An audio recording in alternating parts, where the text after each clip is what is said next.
The holidays are around the corner, or maybe there's a birthday coming up, and you have a snowboarder you want to gift. If you want to get something nice and have a specific budget in mind, I put together some ideas for accessories every snowboarder would appreciate and enjoy. You can find the links to all the products I personally recommend in the description below. And make sure you watch till the end to get a bonus gift idea.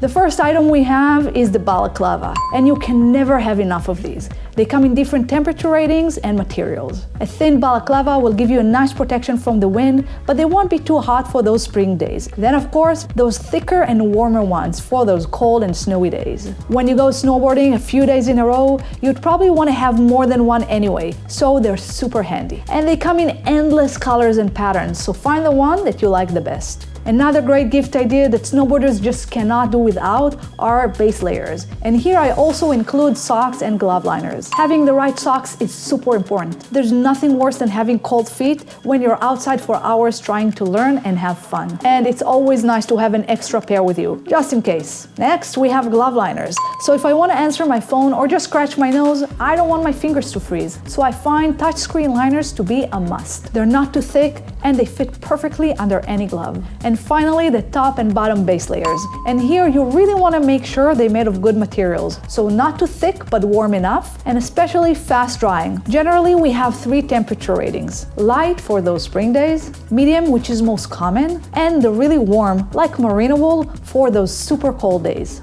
If you're buying for someone who likes to film their days on the mountain, there are a couple of really useful accessories you can get them, either for the GoPro or the phone. First, extra batteries are always a great addition. When you film a lot, they run out pretty quickly, especially with the cold weather. If you're looking to gift someone that has an action camera like the GoPro, I recommend getting this dual battery charger, which also comes with 1 extra battery. For someone who uses their phone for filming, or for anyone else for that matter, an external battery charger is a great way to make sure their phone is always charged. The second great accessory is a selfie stick, especially if you want to film yourself having fun on the mountain. For the GoPro, I like this El Grande, which is super sturdy and long. But check out the links for other options, including selfie sticks for phones.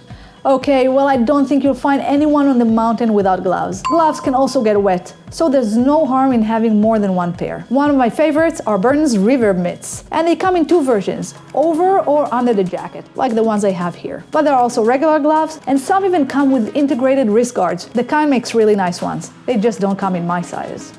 A good backpack is a really nice accessory to have. When you head to the mountain, you might want to take with you extra layers, another pair of socks, some snacks and water, and maybe some camera gear. Here I have the Decine Mission. This is the bag I usually ride with because it has a good waist belt and overall a good size. It also has straps to tie your snowboard or skateboard either horizontally or vertically.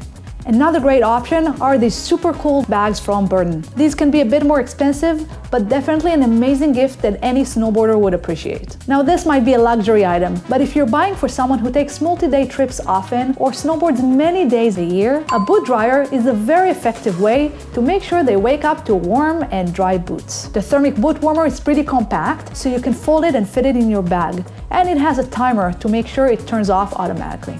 Next, you can't really snowboard without goggles, and this is another one of those items that come in huge variety of styles and prices. I wouldn't suggest going for really inexpensive goggles. The materials can deteriorate and the quality of the lens will be poor, so stick to the range of $100 to $150 and you should be fine. This is a basic set I got from Burton a few years back. They come with an extra lens and they run between $100 to $150. Some people don't know that, but snowboards actually need to be waxed quite often. I think a waxing kit is something every snowboarder should have, and it will pay for itself very quickly. All they need is a waxing kit, which will include the waxing iron, a scraper, an edge tool, and the wax. This is a kit by Demon, so you have a bunch of brushes and other tools.